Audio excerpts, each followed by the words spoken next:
Arimi aya riu mari na mwihoko wa kuona baita iria yagirire kumana na urimi wao wa ng'ombe cia iria, amu macini iria mahetwo cia kuhehia iria ni iramahotithia kuiga iria ritaguthuka kwa ihinda na oho hatari kuhuthira mbeca o muthenya cia gutwara iria riao makambuni-ini matiganite.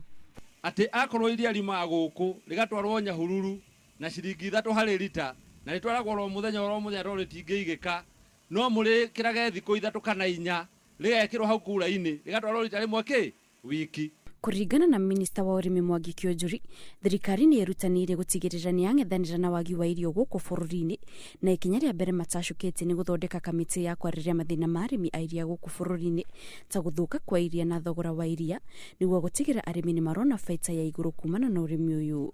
Kumekuwa na changamoto, bei ya maziwa wakati mwingine inasoroteka, lakini ile njia mzuri ya kuhakikisha nyinyi mtakuwa na kilimo mzuri ni kuhakikisha muko na mahali ya kuweka maziwa.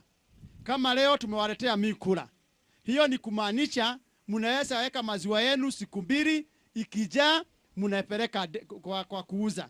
Kuringana na Kiunjuri, kamiti ino ni igukorwo ikimurika maundu matiganite maria makonaini na arimi a iria niguo guteithiriria kurirukia urimi mĩena-inĩ itiganite ya bururi. Tumeweka task force ambayo inaangalia maneno ya maziwa na inaendelea kufanya kazi na ni karibu ituletee ripoti yake, na ile ripoti ndio tutafuatilia, kwa sababu hiyo ndio itakuwa maoni yenu, maoni ya mwananchi, maoni ya mkulima wa maziwa. Atongoria matiganite kuma Laikipia ithuiro ni makumite itua ria ministri ya urimi ria kuheyana macini ici makiuganire kunyihiria arimi thina wa guteiria kumana nario guthuka na oho ni riguteithiriria kugacirithia urimi mwena-ini ucio, amu arimi aingi ni makuguciriria kuongerera ng'ombe cia iria. Handu-ini ha Inooro TV, njitagwo Kate Muthoni.